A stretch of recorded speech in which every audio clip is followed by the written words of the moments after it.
The war in Ukraine is a multi-dimensional disaster, which is likely to get worse in the foreseeable future.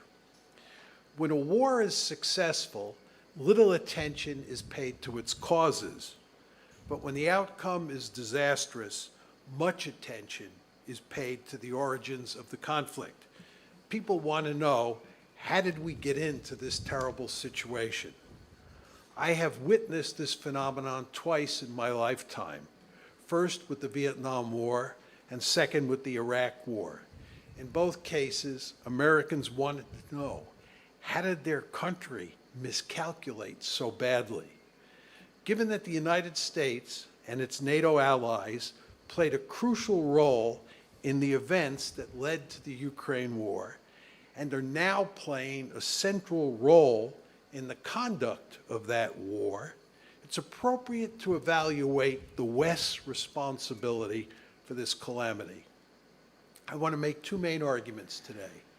First, the United States is principally responsible for causing the Ukraine crisis. This is not to deny that Putin started the war and that he is responsible for Russia's conduct on the battlefield.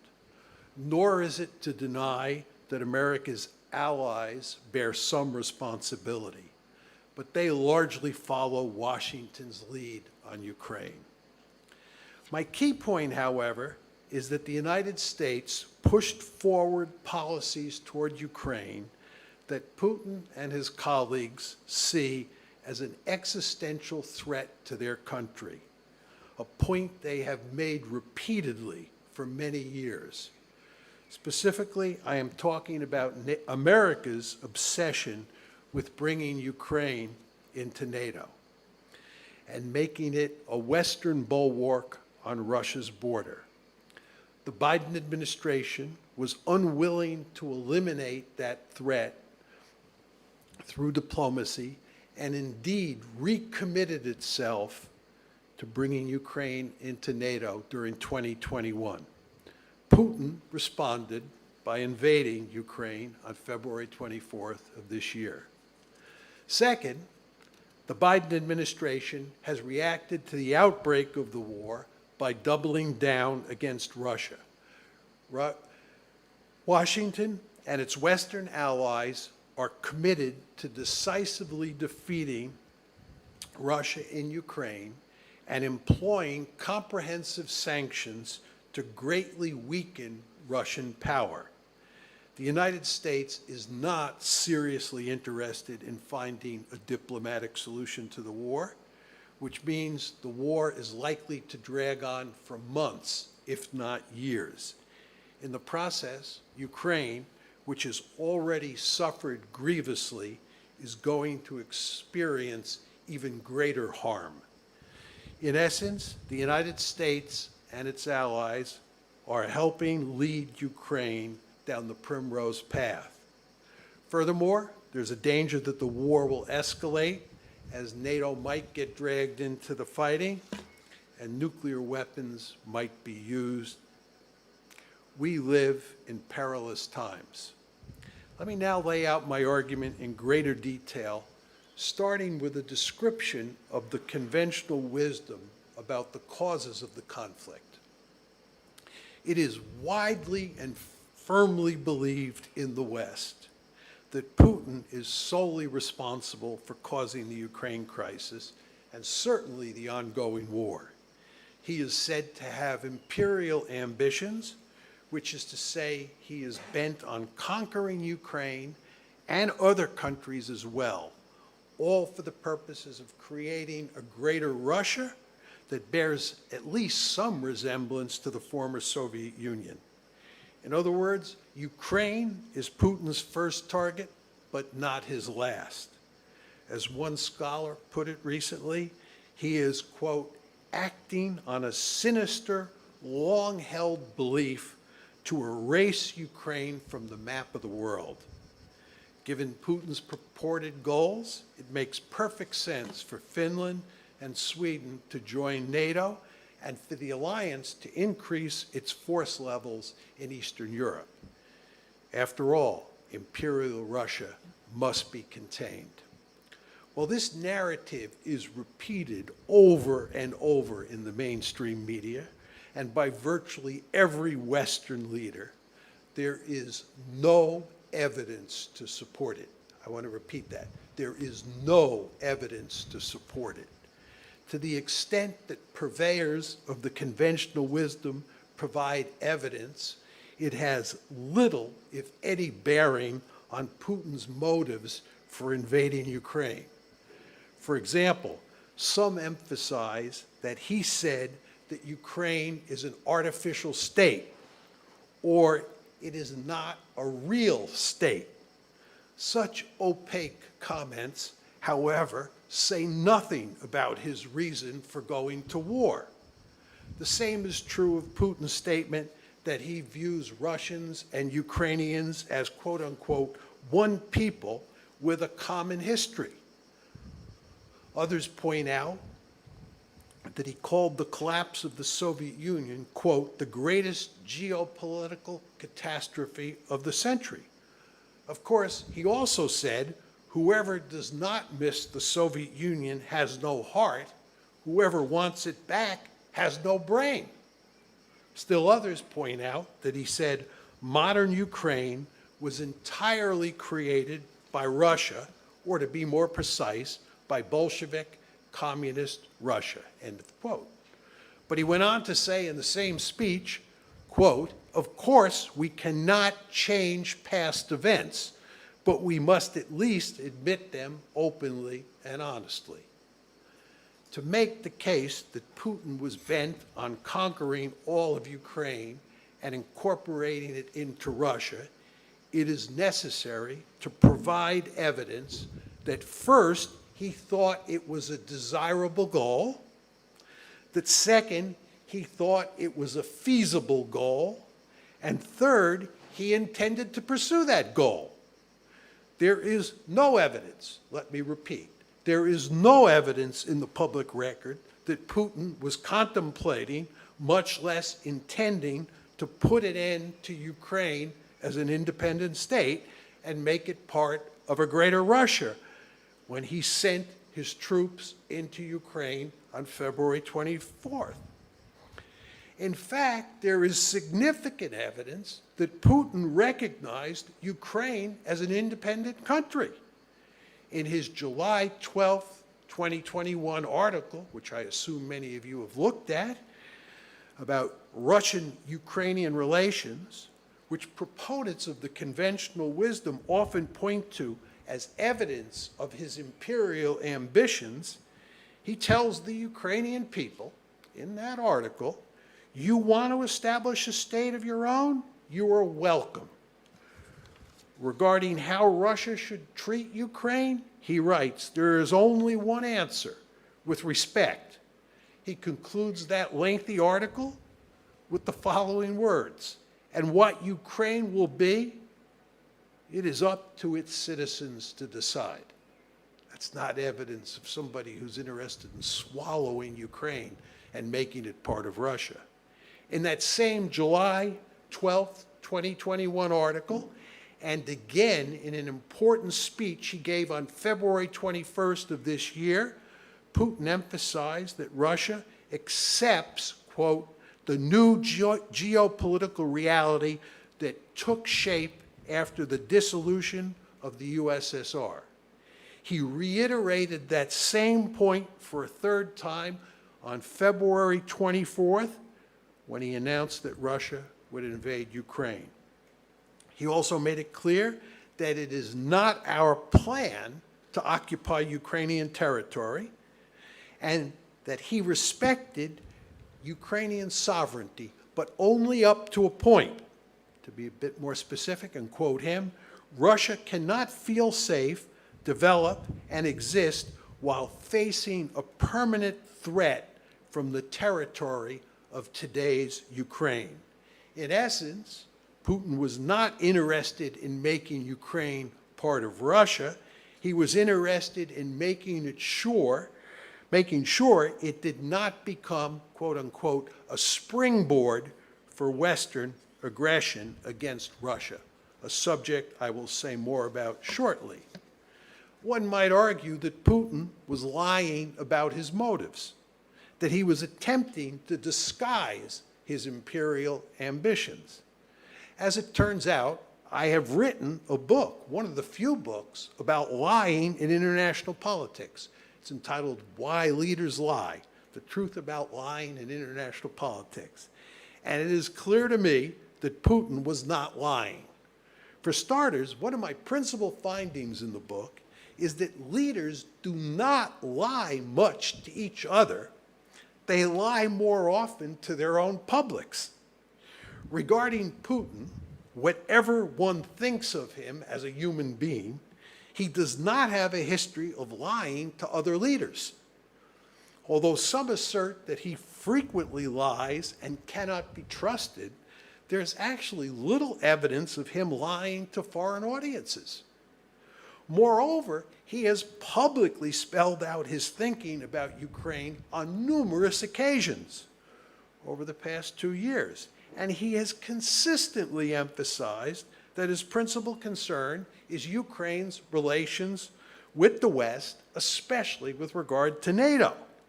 He has never once hinted that he wants to make Ukraine part of Russia. If this behavior is part of a giant deception campaign, it would be without precedent in recorded history. Perhaps the best indicator that Putin is not bent on conquering and absorbing Ukraine is the military strategy Moscow has employed from the start of this campaign. The Russian military did not attempt to conquer all of Ukraine. That would have required a classic blitzkrieg strategy that aimed at quickly overrunning all of Ukraine with armored forces supported by tactical air power. That strategy was not feasible, however, because there were only 190,000 soldiers in Russia's invading army, which is far too small a force to vanquish and occupy Ukraine, which is not only the largest country between the Atlantic Ocean and Russia, but also has a population of over 40 million people. You're not going to conquer, occupy, and absorb a country of that size with 190,000 people, and you're not even going to have enough troops to launch a classic blitzkrieg, which is essential to conquer the entire country. Unsurprisingly, the Russians pursued a limited aim strategy, which focused on either capturing or threatening Kyiv and conquering a large swath of territory in eastern and southern Ukraine. In short, Russia did not have the capability to subdue all of Ukraine, much less conquer other countries in Europe. To take this argument a step further, Putin and other Russian leaders surely understand from the Cold War that occupying countries in the age of nationalism is invariably a prescription for never-ending trouble. The Soviet experience in Afghanistan is a glaring example of this phenomenon. But more relevant for the issue at hand is Moscow's relations with its allies in Eastern Europe during the Cold War. The Soviet Union maintained a huge military presence in that region and was involved in the politics of almost every country located there. Those allies, however, were a frequent thorn in Moscow's side. The Soviet Union put down a major insurrection in East Germany in 1953. It invaded Hungary in 1956, and it then invaded Czechoslovakia in 1968, all for the purpose of keeping those countries in line. There was serious trouble in Poland in 1956, 1970, and 1980 to 81. Although Polish authorities dealt with these events, they served as a reminder that intervention might be necessary. Albania, Romania, and Yugoslavia routinely caused Moscow trouble, but Soviet leaders tended to tolerate their misbehavior because their location made them less important for for deterring NATO. What about contemporary Ukraine? It's obvious from Putin's July 12, 2021 essay, his famous essay, that he understands that Ukrainian nationalism is a powerful force, and that the civil war in the Donbass, which had been going on since 2014, had done much to poison relations between Russia and Ukraine. He surely knew that Russia's invasion force would not be welcomed with open arms by Ukrainians, and that it would be a Herculean task for Russia to subjugate Ukraine if it had the necessary forces to conquer the entire country, which it did not have. Finally, it's worth noting that hardly anyone made the argument that Putin had imperial ambitions from the time he first took office in 2000 until the Ukraine crisis first broke out on February 22nd, 2014. That's 14 years. Nobody made the argument that he had imperial ambitions in his first 14 years in office. In fact, the Russian leader was an invited guest to the April 2008 NATO summit in Bucharest, where the alliance announced that Ukraine and Georgia would eventually become members. He was invited to be there. Putin's opposition to that announcement had hardly any effect on Washington because Russia was judged to be too weak to stop further enlargement, just as it had been too weak to stop the 1990 tranche of enlargement, and just as it had been too weak to stop the 2004 tranche of expansion. Relatedly, it's important to note that NATO expansion before 2014, before the February 2014 crisis, was not aimed at containing Russia. Given the sad state of Russian military power, Moscow was in no position to pursue revanchist policies in Eastern Europe. Tellingly, former U.S. Ambassador to Moscow Michael McFaul notes that Putin's seizure of Crimea, that was in February 22nd, after the February 22nd, 2014 crisis started, was not planned before the crisis, but was an impulsive move in response to the coup that overthrew Ukraine's pro-Russian leader. In short, NATO enlargement was not intended to contain a Russian threat, but was intended instead as part of a broader policy to spread the liberal international order into Eastern Europe and make the entire continent look like Western Europe. It was only when the Ukraine crisis broke out in February 2014 that the United States and its allies suddenly began describing Putin as a dangerous leader with imperial ambitions, and Russia as a serious military threat that had to be contained. What happened? This new rhetoric was designed to serve one simple purpose: to allow the West to blame Putin for the outbreak of trouble in Ukraine. And now that the crisis has turned into a full-scale war, it is imperative to make sure that he alone is blamed for this disastrous turn of events. This blame game explains why Putin is widely viewed as an imperialist here in the West, even though there is hardly any evidence to support that perspective. Let me now turn to the real cause of the Ukraine crisis and ultimately the Ukraine war. The taproot is the American-led effort to make Ukraine a Western bulwark on Russia's borders. That strategy has three prongs. One, integrating Ukraine into the EU. Two, turning Ukraine into a pro-Western liberal democracy. You all know about the Orange Revolution.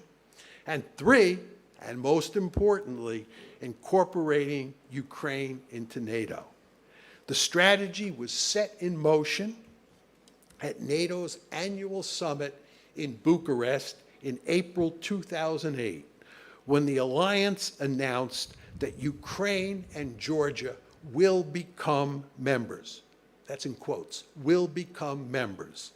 Russian leaders responded immediately with outrage, making it clear that this decision was an existential threat to Russia, and they had no intention of letting either country join NATO.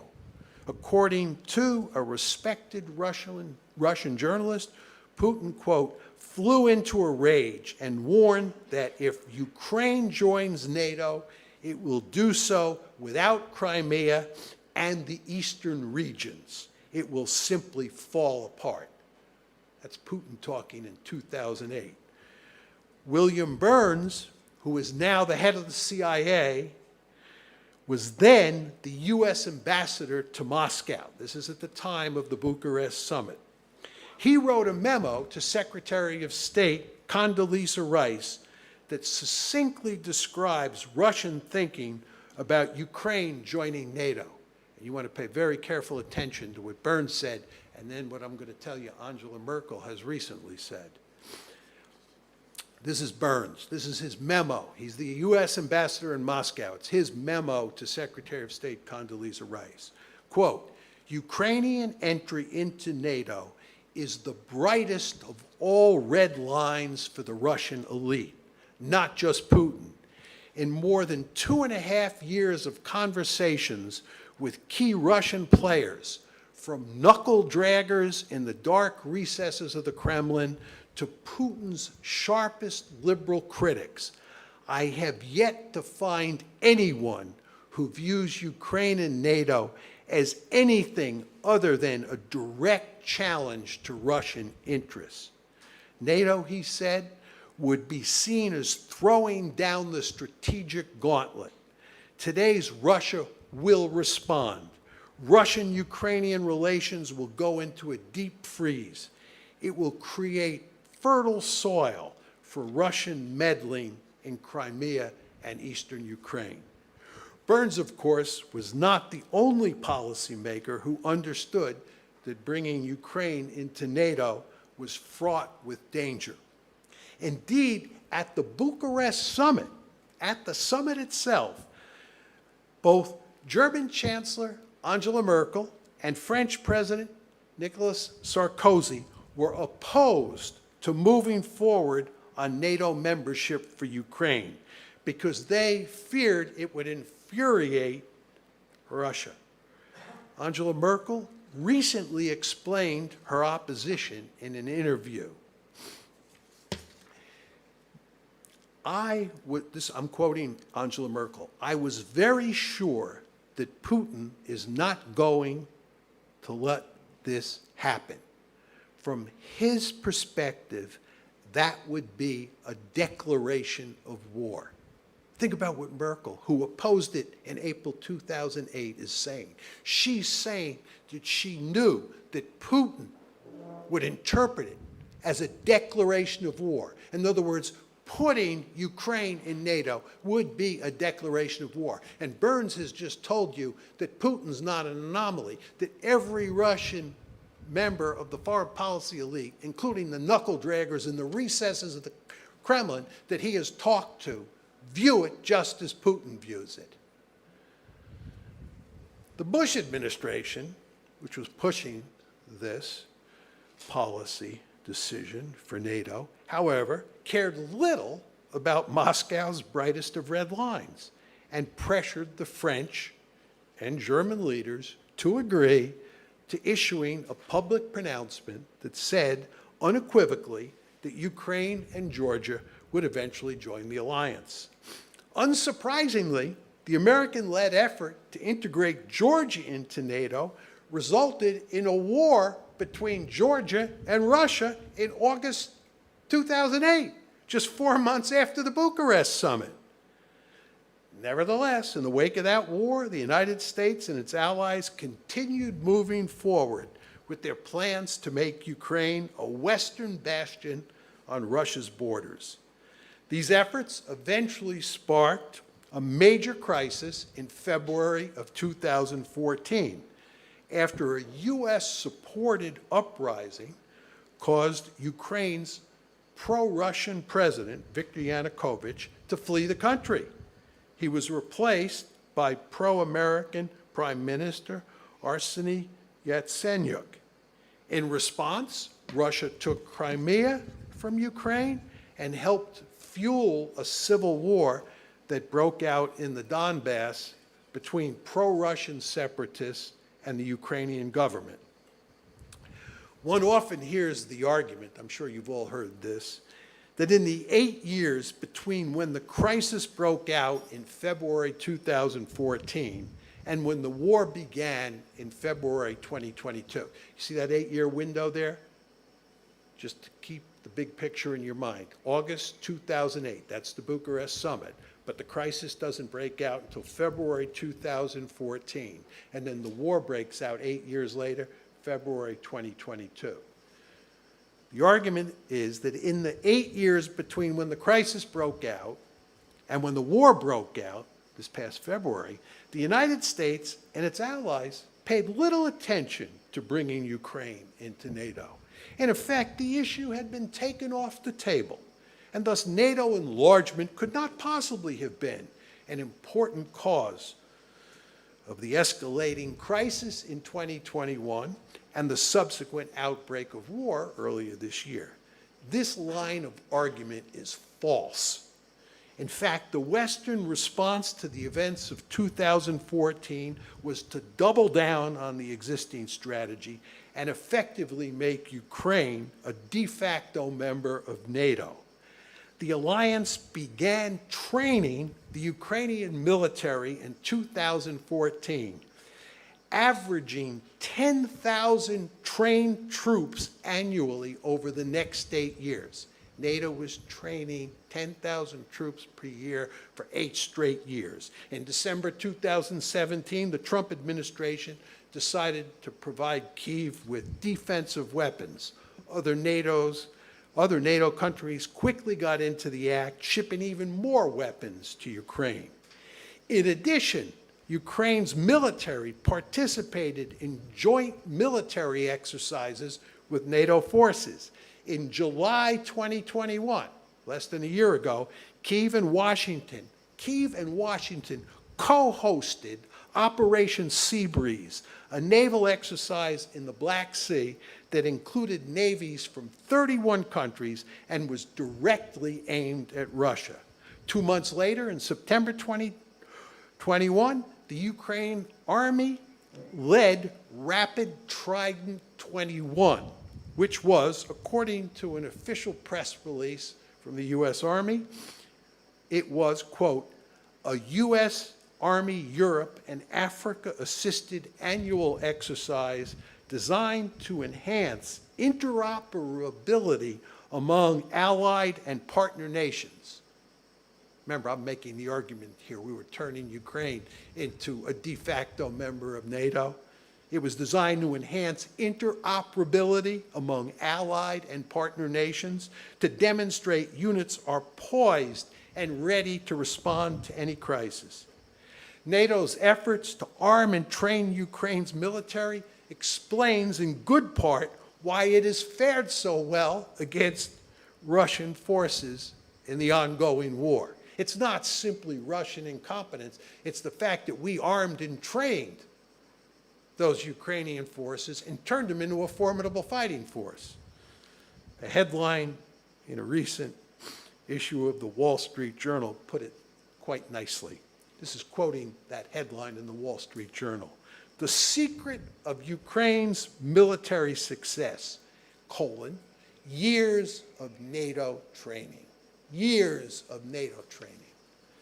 In addition to NATO's ongoing efforts to make the Ukrainian military a formidable fighting force, the politics surrounding Ukraine's membership in NATO and its integration into the West changed in 2021. There was renewed enthusiasm for pursuing Ukrainian membership in NATO in 2021. And the change took place in both Kyiv and in Washington. Let me start by telling you what happened in Kyiv. President Zelensky, who had never shown much enthusiasm for bringing Ukraine into NATO, and who was elected in March 2019 on a platform that called for working with Russia to settle the ongoing crisis, reversed course in early 2021 and not only embraced NATO expansion, but also adopted a hardline approach toward Moscow. He made a series of moves like shutting down pro-Russian TV shows and stations and arresting an especially close friend of Putin and charging him with treason. These were all moves that were sure to anger Moscow. President Biden, who moved into the White House in January 2021, Biden is moving into the White House just as Zelensky is beginning to do a flip on his views towards Ukraine and towards Russia. President Biden had long been committed to bringing Ukraine into NATO and was also super hawkish towards Russia. And you want to remember that when he was vice president in the Obama administration, President Obama assigned him, Joe Biden, with the Ukraine portfolio. So he was no stranger to this issue. Unsurprisingly, on June 14th, 2021, about a year ago, almost a year ago to the day, NATO issued the following communique at its annual Brussels summit. I'm going to quote, we reiterate the decision made at the 2008 Bucharest summit that Ukraine will become a member of the alliance, ... as an integral part of the process. We reaffirm all elements of that decision. We reaffirm all elements of that decision, as well as subsequent decisions, including that each partner will be judged on its own merits. We stand firm in our support for Ukraine's right to decide its own future and foreign policy course, free from outside interference. On September 1st, 2021, Zelensky visited the White House, where Biden made it clear in his public statements that the United States was, quote, firmly committed to Ukraine's Euro-Atlantic aspirations. Then, on November 10th, 2021, Secretary of State Tony Blinken and his Ukrainian counterpart signed an important document. It's called the U.S.-Ukraine Charter on Strategic Partnership. It's available on the website or on the internet if you're interested. This is what it says. The aim of both parties is to, quote, underscore a commitment to Ukraine's implementation of the deep and comprehensive reforms necessary for full integration into Europe and Euro-Atlantic institutions. That document explicitly builds not just on, quote, the commitments made to strengthen the Ukraine-U.S. strategic partnership by Presidents Zelensky and Biden, end of quotes, but it also reaffirms the U.S. commitment to the, quote, 2008 Bucharest Summit Declaration. In short, there is little doubt that starting in early 2021, Ukraine began moving rapidly toward joining NATO. Some argue that while that may be true, it should not have concerned Russian policymakers. We have decided it shouldn't have concerned Russian policymakers. Why? Because NATO is a defensive alliance and poses no threat to Russia. But that's not how Putin and other Russian leaders think about NATO. And it is what they think, not what you think or I think, that matters. And they see NATO as a direct threat. They see NATO expansion into Ukraine as an existential threat. They see it as the brightest of red lines. To deal with this growing threat, Putin stationed ever-increasing numbers of Russian troops on Ukraine's borders between February 2021 and February 2022. You remember last year? The number of Russian troops on Ukraine's borders continually increased and increased and increased. You ask yourself, why was that happening? It was happening in response to what Zelensky and Biden were doing, and all the arming and training was taking place. You noticed all those military exercises I described took place in 2021. Putin's aim was to coerce Biden and Zelensky into altering course and putting an end to their efforts to integrate Ukraine into the West. On December 17th, 2021, the Russians reached the boiling point, and Moscow sent separate letters to NATO and to Biden. Many of you, I'm sure, remember when the Russians sent those letters to Biden and to NATO, demanding a written guarantee that, number one, Ukraine would not join NATO, no offensive weapons would be stationed near Russia's borders, and three, NATO troops and equipment moved into Eastern Europe since 1997 would be moved back to Western Europe. Putin made numerous public statements during this period that left no doubt that he viewed NATO expansion into Ukraine as an existential threat. Speaking to the Defense Ministry Board on December 21st, 2021, he stated, this is quoting Putin, "What they are doing or trying or planning to do in Ukraine is not happening thousands of kilometers away from our national border. It's on the doorstep of our house. They must understand that we simply have nowhere further to retreat to. Do they really think we do not see these threats? Or do they think that we will just stand idly by watching threats to Russia emerge?" 2 months later, at a press conference on February 22nd, 2022, this is 2 days before they invade, Putin said, quote, "We are categorically opposed to Ukraine joining NATO because this poses a threat to us, and we have arguments to support this. I have repeatedly spoken about it in this hall." He then made it clear that he recognized that Ukraine was becoming a de facto member of NATO. The United States and its allies, he said, quote, "continue to pump the current Kiev authorities full of modern types of weapons," end of quote. He went on to say that if this was not stopped, Moscow, quote, "would be left with an anti-Russia armed to the teeth." This is totally unacceptable. Putin's logic should be manifestly clear to Americans in the audience who have long understood, I'm sure, that we have a Monroe Doctrine which stipulates that no great power is allowed to place any of its military forces in the Western Hemisphere. I might note that in all of Putin's public statements during the months leading up to the war, there is not a scintilla of evidence that he was contemplating conquering Ukraine and making it part of Russia, much less attacking other countries in Eastern Europe. Other Russian leaders, including the defense minister, the foreign minister, the deputy foreign minister, and the Russian ambassador to Washington, the Russian ambassador to Washington, also emphasized the centrality of NATO expansion for causing the Ukraine crisis. Foreign Minister Sergei Lavrov made the point succinctly at a press conference on January 14th, 2022, when he said, "The key to everything," I'm quoting Lavrov now, "the key to everything is the guarantee that NATO will not expand eastward."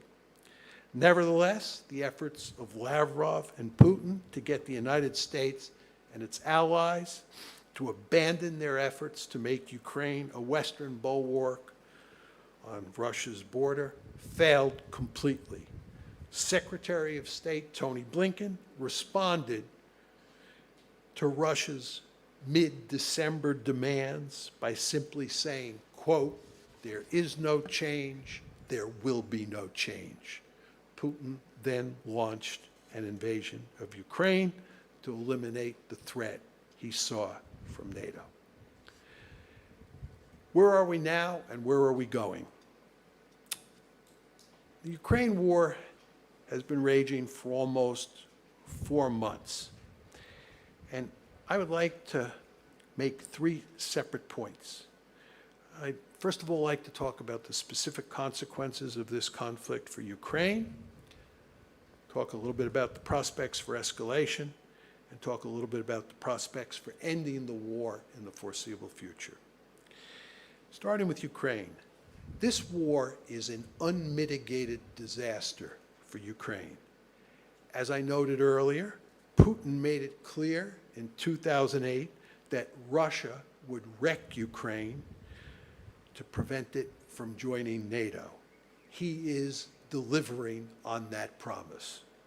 Russian forces have conquered at least 20% of Ukrainian territory and destroyed or badly damaged many Ukrainian cities and towns.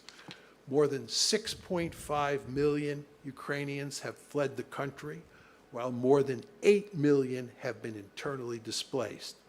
Many thousands of Ukrainians, including innocent civilians, are dead or badly wounded, and the Ukrainian economy is in shambles. The World Bank estimates that Ukraine's economy will shrink by almost 50% over the course of 2022. Estimates are that approximately $100 billion worth of damage has been inflicted on Ukraine already, and it will take close to $1 trillion to rebuild the country. In the meantime, Kyiv requires about $5 billion of aid every month just to keep the government running. Furthermore, there appears to be little hope that Ukraine will be able to regain use of the Azov and Black Seas, the ports on the Azov and Black Seas anytime soon. Before the war, roughly 70% of all Ukrainian exports and imports and 98% of its grain exports move through these ports. This is the basic situation after less than 4 months of fighting. It is downright scary to contemplate what Ukraine is going to look like if this war drags on for a few more years. So, this brings me to the second topic I want to talk about. What are the prospects for negotiating a peace agreement and ending this war in the next few months? I am sorry to say that I see no way this war ends anytime soon. And this is a view shared by prominent policymakers on both the Western side and the Russian side. The main reason for my pessimism is that both Russia and the United States are deeply committed to winning the war, and it is impossible to reach an agreement where both sides win. To be more specific, the key to a settlement from Russia's perspective is making Ukraine a neutral state, which means that Ukraine must divorce itself from the West, especially the United States. But that outcome is unacceptable to the Biden administration and a large portion of the American foreign policy establishment, because it would represent a victory for Russia. Ukrainian leaders have agency, of course, and thus one might hope that given all the horror being inflicted on their country, they will push for neutralization. Indeed, Zelensky briefly mentioned that possibility in the first month of the war, but he never seriously pursued it. There's little chance, however, that Kyiv will push for neutralization, because the ultra-nationalists in Ukraine, who wield significant political power, have zero interest in yielding to any of Russia's demands, especially one that dictates Ukraine's political alignment with the outside world.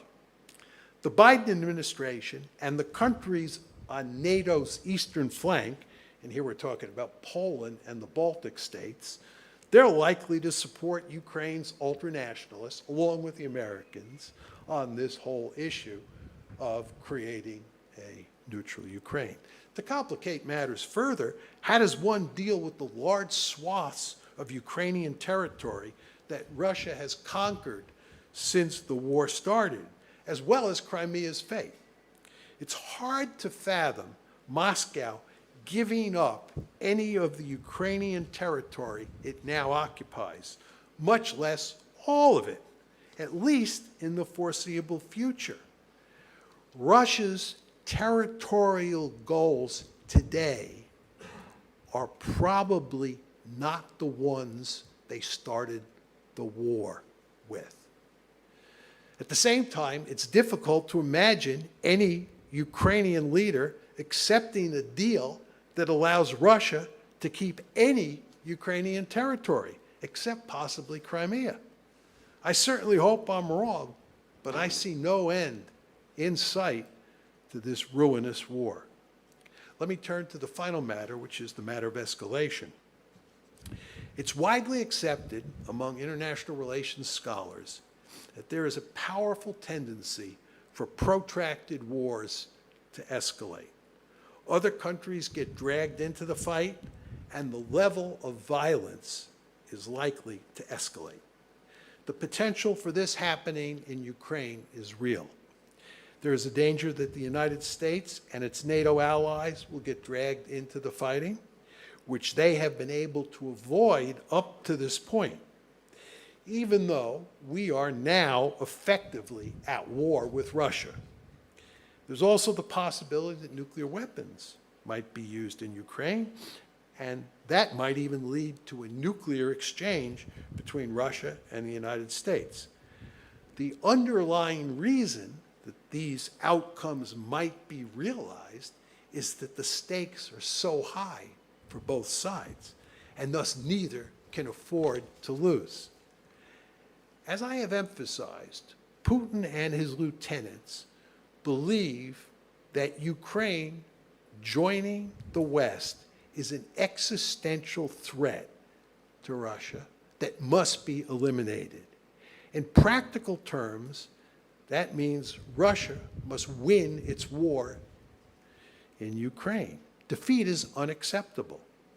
The Biden administration, on the other hand, has stressed that its goal is not only to defeat the Russians in Ukraine, but also to use massive sanctions to do egregious damage to the Russian economy.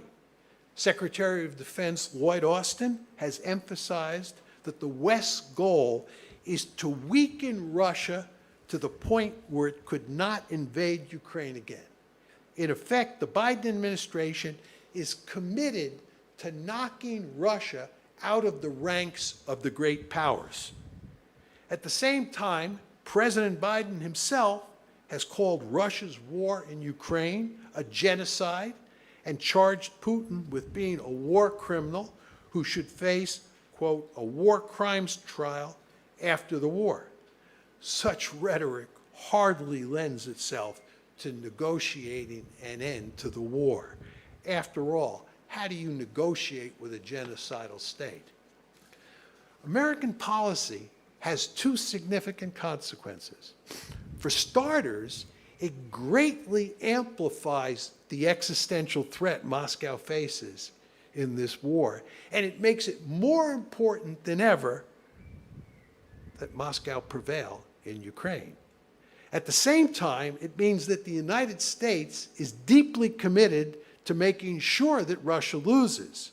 The Biden administration has now invested so much in the war, both materially and rhetorically, that a Russian victory would represent a devastating defeat for Washington. Obviously, both sides can't win. Moreover, there's a serious possibility that one side will begin to lose badly. There is a serious possibility of that. If American policy succeeds and the Russians are losing to the Ukrainians on the battlefield, Putin might turn to nuclear weapons to rescue the situation. The U.S. Director of National Intelligence, Avril Haines, told the Senate this past May that this was one of the two situations that might lead Putin to use nuclear weapons if he is losing in Ukraine. For those of you who think it's unlikely that he would turn to use nuclear weapons to rescue the situation if he's losing in Ukraine, I would remind you that NATO planned to use nuclear weapons in similar circumstances during the Cold War. We were planning to use nuclear weapons in West Germany if the Warsaw Pact overran West Germany. If we were losing against the Warsaw Pact in West Germany, we were going to turn to nuclear weapons to rescue the situation. That's what we're talking about Putin doing. You don't think he'll do it? I wouldn't bet a lot of money on that.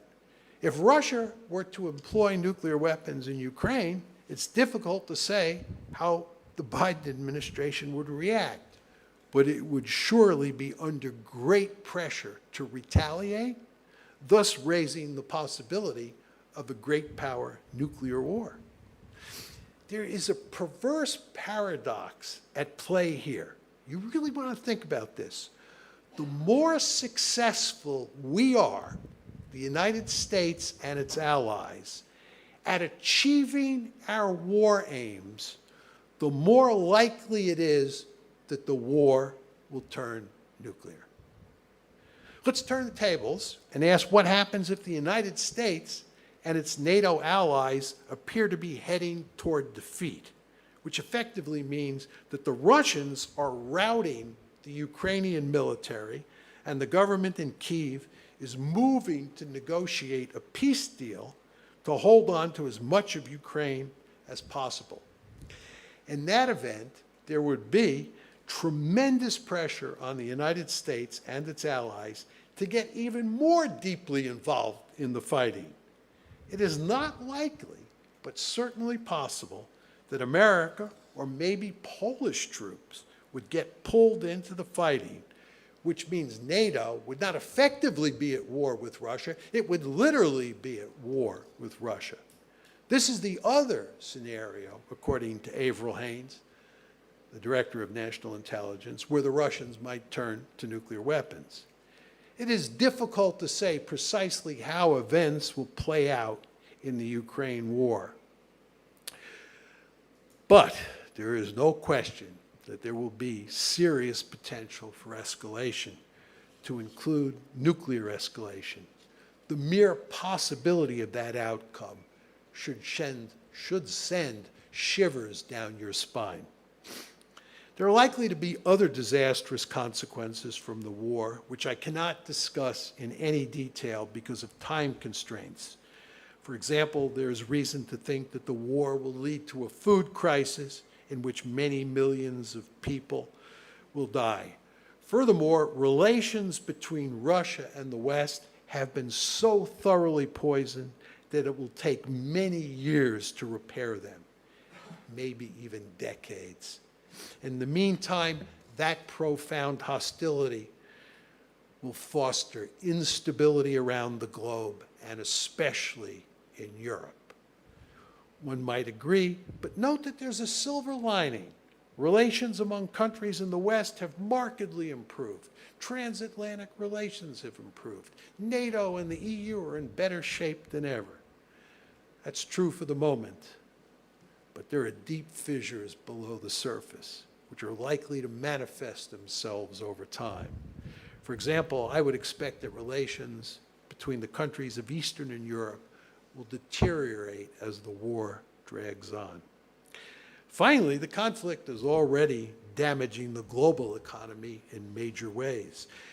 And the situation is likely to get much worse with time.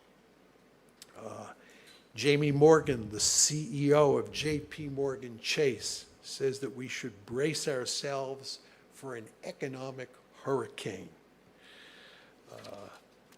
These economic shocks, of course, in turn, will affect the politics of every Western country, undermining liberal democracy and strengthening its opponents on both the left and the right. In conclusion, the ongoing conflict in Ukraine is a colossal disaster, which, as I noted at the start of my talk, will lead people all around the world to search for its causes. Those who believe in facts and logic will quickly discover that the United States and its allies are mainly responsible for this train wreck. The April 2008 decision to bring Ukraine and Georgia into NATO was destined to lead to conflict with Russia. The Bush administration was the principal architect of that fateful choice, but the Obama, Trump, and Biden administrations have doubled down on that policy at every turn, and America's allies have dutifully followed. Even though Russia's leaders made it perfectly clear that bringing Ukraine into NATO would be crossing the brightest of red lines, the United States simply refused to accommodate Russia's deepest security concerns and instead moved relentlessly to make Ukraine a Western bulwark on Russia's border. The tragic truth is that if the West had not pursued NATO expansion into Ukraine, it is unlikely there would be a war in Ukraine today, and Crimea would still be part of Ukraine. In essence, Washington played the central role in leading Ukraine down the path to destruction. History will judge the United States and its allies with abundant harshness for its remarkably foolish policy on Ukraine. Thank you.